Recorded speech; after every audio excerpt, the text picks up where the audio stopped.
What up, YouTube? You already know. Big Lou tapping back in. What it do? Big Lou NFZR2. Baby, baby. Bye. So check it out. This ain't gonna be a long video. Uh, just a little breakdown of some information that came out when it pertains to polls. Right? We already know how polls. What polls have showed us the last, especially 8 years, right, since 2016. The polls are wrong. 2022, the polls are wrong. 2023 special elections, the polls are wrong. And thus far, in between then and this coming election, November 5th, 2024, gearing up for 2025 start of either second term for the current president, 46th president POTUS himself, Joe Biden, or a second Donald Trump uh, uh, presidency, which is going to be utter turmoil and just nonsense, right? Kind of broke down Project 2025 a little bit in yesterday's video. I was called a liar that I'm peddling widespread bullshit. I was told by the bullshitter himself behind a fake picture and a fake name, obviously. And he says that Trump has nothing to do with Project 2025. He's only part of Agenda 47, which is all in the same shit. People from his current campaign staff right now, his communication director, the lady, I can't think of her name. She goes on Fox and Friends a lot, and she spews the rest, more of the same lies that we keep hearing from the GOP side, right? It's not even the GOP side no more. It's just straight MAGA now. You know what I'm saying? It's just straight MAGA minions pushing the maggot agenda. That's all. And so, you got Stephen Miller. He was a Trump, a senior advisor for the Trump White House in 2016. You also have that dude Johnny, whatever his name was. He was always rolling with the president, walking around with Trump, and I think he was a college athlete. I think at one time. He's full of shit. He's part of this. I think there's like over 20 people that were at some point or another, some position or another with the Trump, not only campaign now, but his actual administration when he was in office, that are part of that keep pushing recruitment videos for Project 2025. So this little video, though, is not about that. President Biden spoke in Detroit today. He had a pretty good, his everybody was juiced that was there. At different points, he got riled up a little bit. You know what I'm saying? The crowd kept somewhat interrupting him with loud chants of either lock him up, talking about Trump, or 4 more years. They kept, another time they chanted 4 more years, 4 more years. Another chanted, they said, "We got your back, Joe. We got your back." He had a very good introduction from the pastor. And a lot of people say, "Oh, well, that ain't nothing. He read off the teleprompter." Well, it's a little different than a debate. You're correct, where you have no notes and none of that. But the thing is, though, if you're really having mental issues, your mental faculties upstairs, mental decline, I don't give a shit if you're reading a newspaper, you're reading off a letter, you're reading off a phone, you're reading off of a message in the bathroom that was written on the stall wall. It don't matter what you're reading. You're gonna have issues if you truly have mental problems, right? Now, some people will say, "Well, it comes and goes. You have good days, you have bad days." Yes, that's very true. But to be said that, "Oh, you're hopped up on something, you're juiced up on some drugs. Oh, they gave you some performance enhancing drugs."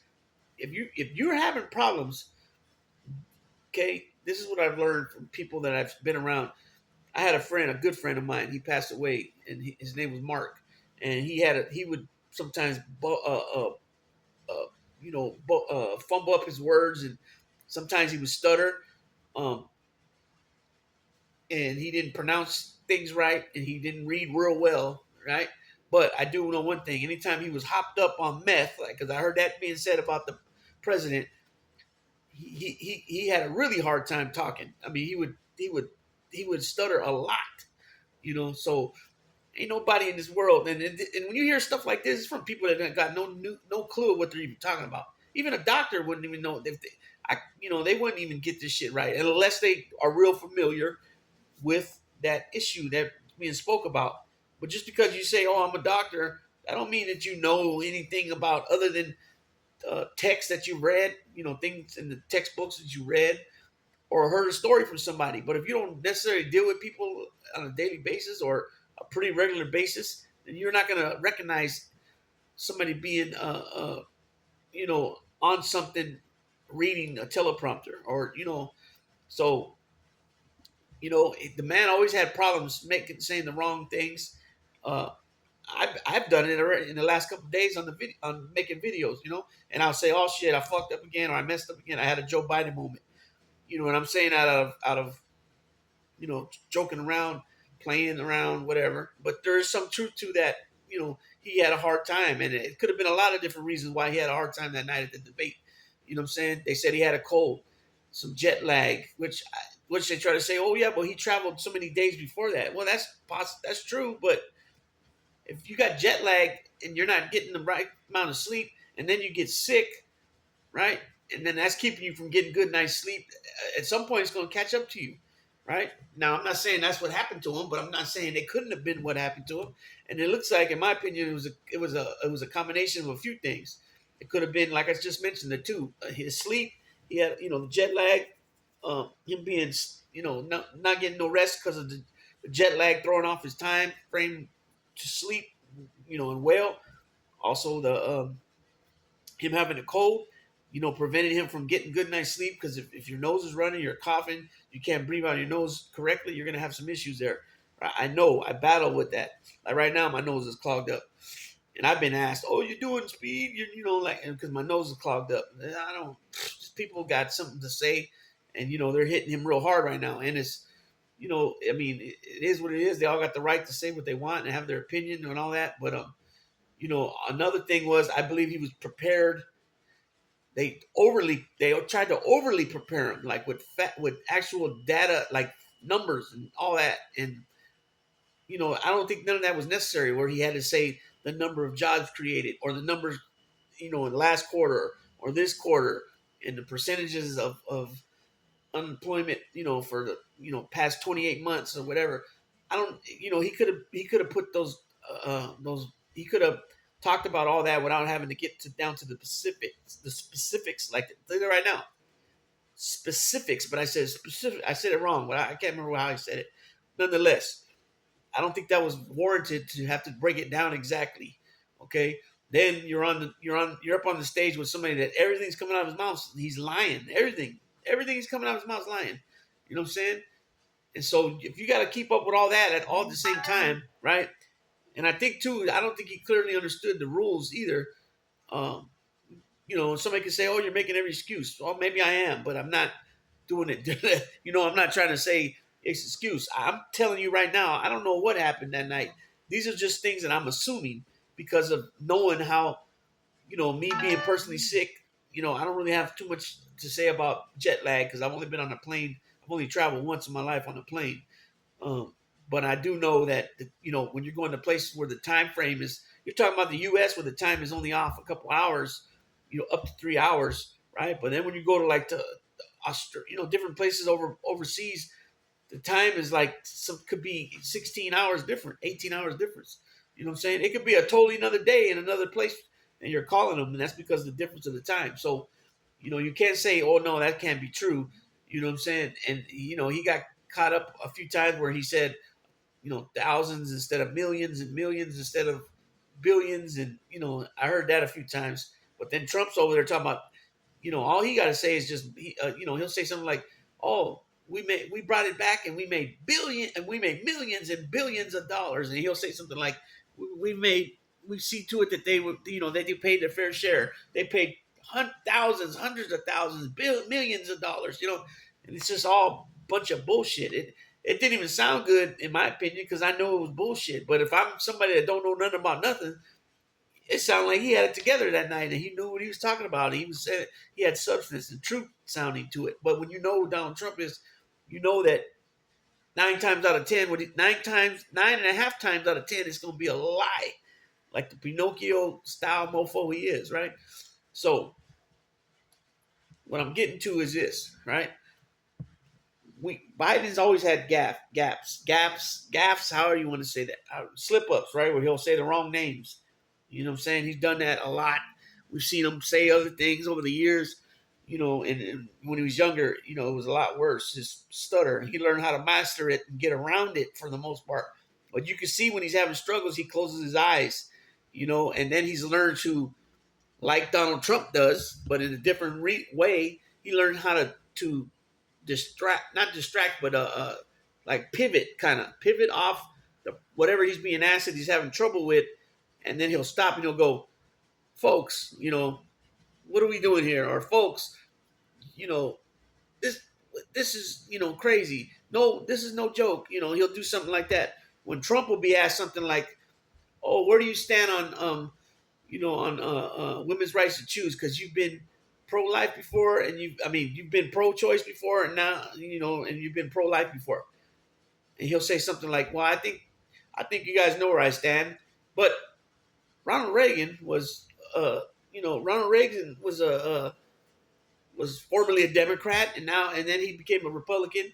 Yeah, we have quite the similar path that and he'll say something like that where it don't have nothing to do with nothing. You know what I'm saying? It have nothing to do with nothing, but that's part of his 3Ds. Just his 3Ds is deny, distract, and deny, distract, and there's one. I got two different sets of D's. Shit. What distract? Okay, you got deny, distract, and what's the other one? Deny, distract, and I'll have to. I'll put it in the comments.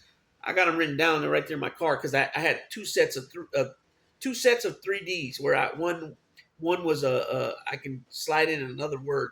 I'll put it in the comments. I'm getting tired myself. I'm getting hungry. My mom made dinner and I'm about to go over there and eat it. She don't have a car, so anyways, my stomach calling me to get on over there. But anyways, this video. So what's been going on is they have many different polls, and thus far what they showed the polls is that since the debate Thursday 2 weeks ago, there has not really been much change in the polling. Some have Trump up 2 to 3 points. Some have Biden up 2 points, and some are tied. But for the most part, there's more leading by Trump than Biden. Okay, but they also this is a PBS News posted this poll earlier, and it's Joe Biden and Trump, right? It's got Biden up by 50 to 48. It's the thumbnail, the picture on the thumbnail. Then against Kamala Harris, Trump's at 48 again, and she's at 52. And then Gavin Newsom and Trump, and it's about the same thing, 52-48.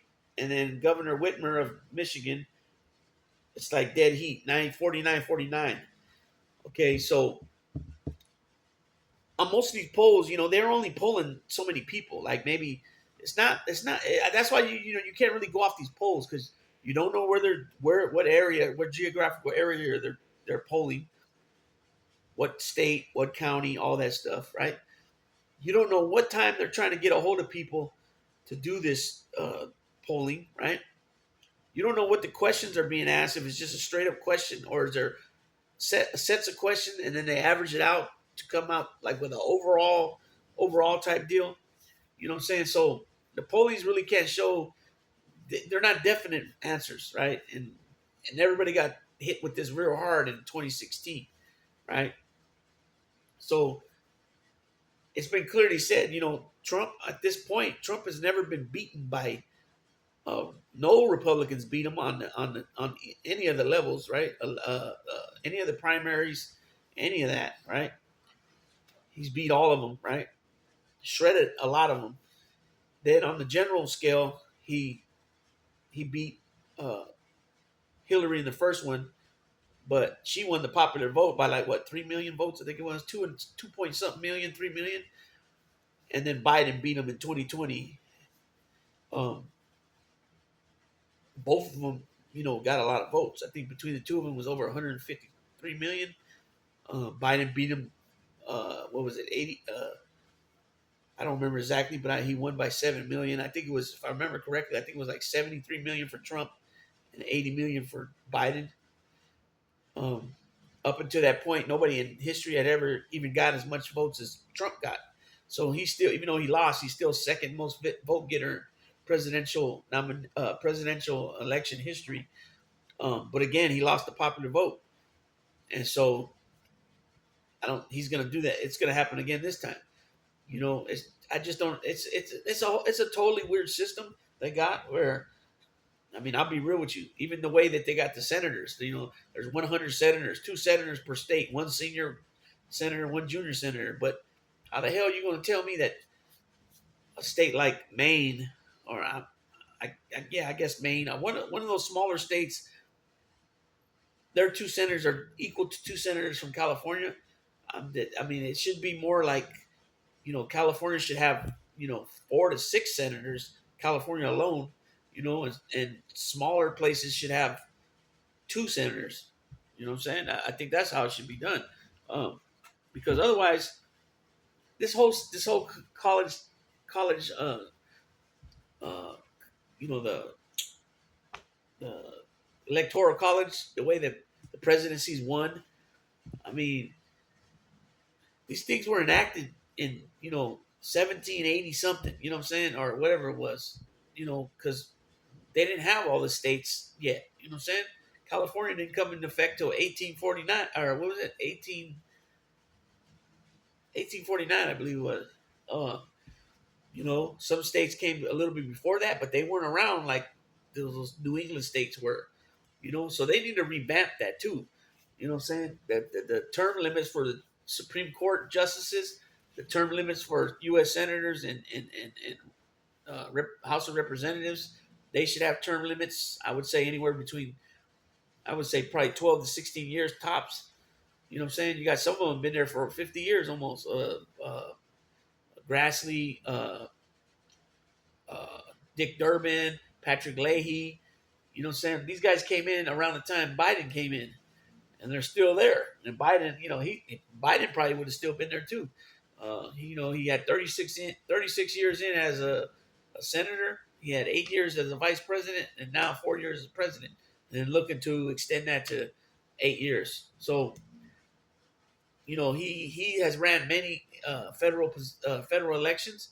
He's won, I think, 6 or 7 for Delaware alone, and then he won 2 for vice president, like I just named, because he was on the ticket with Obama, and then he won his own. So you're talking 9 or 10 federal elections he's won. He's got a big name. You know what I'm saying? We all know that. Kamala Harris, on the other hand, she's won the federal election as governor of California. I believe she was on there 1 term, maybe 2, but I think it was just 1. And then she tried to run for the 2020 presidential election too, and she conceded early in the race, and then Biden added her as the running mate. So she's ran successful couple to a few federal elections as well. But when you look at Wes Moore, Josh Shapiro, Wes Moore is the governor of Maryland. Josh Shapiro is the governor of Pennsylvania. Whitmer is the president. Excuse me. See, I had a Biden moment. She's the governor of Michigan, and then of course Gavin Newsom is the governor from here. Now, they've never ran a federal campaign. They've never raised a federal dollar. So, if Biden was to leave or get pushed out and force him to, to drop out the race, that $100 million that he got put up for his campaign doesn't go to any of them. They can't get none of those. Now, if Biden says, "Okay, I'm dropping out," and I'm and he endorses Kamala Harris to stay in, then because she was part of that ticket, I believe she can get that money. But the money has been donated. But what's a trip here is that you got all these these elected officials coming out, and so far there's like 19 Congress House of Representatives that came out. None of them but one, or actually two. I think his first name is Raul, but Grajava's his last name. I believe he's from Arizona. I believe he's from Arizona. He might be from Texas, but other than that, it's just Jim Himes, and he's the ranking member of uh, the budget committee. I think it is the finance, but the budget. I'll tell you right now, I got it written down. Uh, he's the only one I've heard of, like actually not only heard of, but actually seen come on a channel. Like on as a guest. He's the ranking member of the House Intelligence Committee. Excuse me. So he's the only one I've heard of out of those 19, right? That I've actually heard of and actually seen come out and talk before. Grajava, I've only seen his name on paper because one time I was checking to see who the Latino members of Congress were, and obviously I seen his name there. Um, so they've never raised any money. They're not, even though Gavin Newsom's a pretty big name because he was one time the mayor of California. He was one time lieutenant governor under Jerry Brown, and now he's a governor, 2-term or 3-term governor of California. Then he got natural more exposure and wide variety, nationwide name recognition when they try to push him out as governor, and they had a special election which he won. So I would say probably out of those four I just named, he's got more name recognition, right? And he's not backing down from supporting Biden. You know what I'm saying? I don't know Whitmer. I'm not sure because today was the rally, and he had a rally and a little town hall in a coffee shop uh, in the state of Michigan, in Detroit, which she is the governor. I don't know if she had previous obligations or why she didn't show up. People are saying that Biden staying in is hurting the down ballot candidates, and that the Republicans could possibly take the House, keep the House, and take back the Senate. The Senate, I can kind of maybe believe only because it's always going to be tight at the Senate. It's always going to be 49-51, maybe 52-48. Um, it's very rare that you see like 55-45. Not since I've been aware, into it, and I haven't heard of that. I'm pretty sure at some point there might have been, but it's been a while, right? But the House of Representatives, I don't see them keeping it. Period. With all the turmoil they've been having, and just not that, everything that's at stake, especially with the one thing alone with the women's the right to choose. I do not see people because Biden had a bad night that they're going to say, "Oh no, I can't vote for Biden. He had a bad night. He's been showing the signs of this or that, and I'm going to vote for Trump now." I just can't. I don't see that. Period. I don't see that because he's a buffoon. He's a buffoon, and not only that, he's a kook, right? Like Lindsey Graham said, and he has no policy. He don't come out saying anything other than he's going to roll back anything Biden's done, and he's going to go after his political opponents with vengeance, pretty much, right? And that's it, you know. And now he's trying to distance himself from Project 2025 when we know he's with Project 2025. He's already named these people before. He's been on the stage with them, shaking hands, calling them out, praising their Heritage Foundation, saying that they know what the foundation and our heritage of this country was founded on. Or he said he knows what our heritage as Americans were founded on, and therefore they're pushing it. And so it's just this crock of shit. What I was going to say too about those House Democrats that came out asking for him to step down, I haven't heard of any of them. They're not the mainstream known Democrat names. They're not part of leadership other than Jim Himes being the Intelligence Committee ranking member, right? So you don't see no AOC, you don't see none of the squad, you don't see Garcia of California, Goldman of New York, you don't see Crockett of Texas, you don't see Ted Lieu, you don't see Stahl. What's his name? He's from right here too, 20 minutes from me. Uh, oh man, Stallwell. You don't see him. You don't see any of the other leaders. Sty, you don't see what's his name.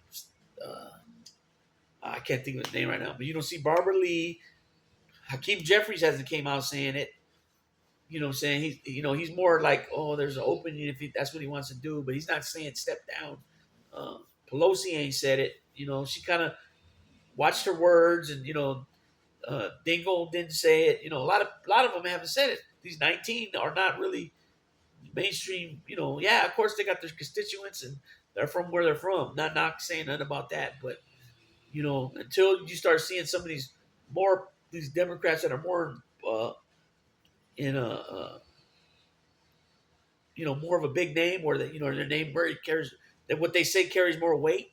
Um, Biden is where he needs to be. Plus, the voters are the ones that speak, right? The voters speak, especially the ones with the delegates. Those are the ones that have been delegated to give their delegates to who. Now, if they've been knowing that Biden was, that he needed to pass a torch, they should have had their asses in the race already. You know what I'm saying? I heard today that Nancy Pelosi told, when she was the leader of the Democratic Party, that she told everybody, if you feel you need to run against me as speaker, by all means. You know what I'm saying? And now that's another one that's out. It's Tim Ryan. Tim Ryan ran against, I think his first name's Tim. His last name's Ryan. He was a presidential candidate in 2020. He got wiped out. He's got wiped on the floor with himself, and he dropped out. He's from Ohio. He challenged Pelosi for the speakership one time. He got demolished there. So again, with him, he's not one of the top Democrats. You know what I'm saying? He's not even in the House no more. Castro's not in the House no more. But one thing you do hear from these people is you don't hear them coming out saying, even though they're wanting Biden to step aside and drop out, you don't hear them criticizing his record. You know what I'm saying? At all. Period. You flip the script on the other side. You flip the coin on the other side. You got Donald Trump and all these people that are kissing his ass and licking his cojones and licking his loafers because they want to be his vice president. Most of them, the only one I haven't heard out of those ones names that have been coming up a lot, the two Uncle Toms, right? Tim Scott, I just love you, and Byron Donald are the only two that I haven't really heard them criticize him before. But Rubio, Cruz, J.D. Vance, Stefanik, I don't know what that girl's name. The South Carolina Congresswoman, is it Macy or Gray? I don't know why. I know Macy Gray is a singer, but for some reason those two names keep clicking in my mind. But all of them were clearly against Trump. Calling him all kinds of names, saying the truths about him, and now they're all defending him fully. Where they get upset. They act like they're so upset. They're talking about our leader, our cult leader. You know what I'm saying? So I don't know. This is a little video, and it's a lot longer again than I wanted it to be. It's almost 30 minutes. So I'm gonna go ahead and close out on this.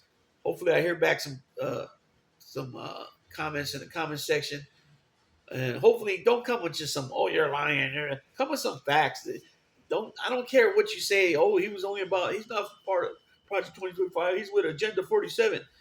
That don't mean diddly squat to me. That means jack shit to me. Come with some facts. Those ain't facts. Those are your feelings. Ain't your facts, homie. Okay. How you feel don't trump the truth.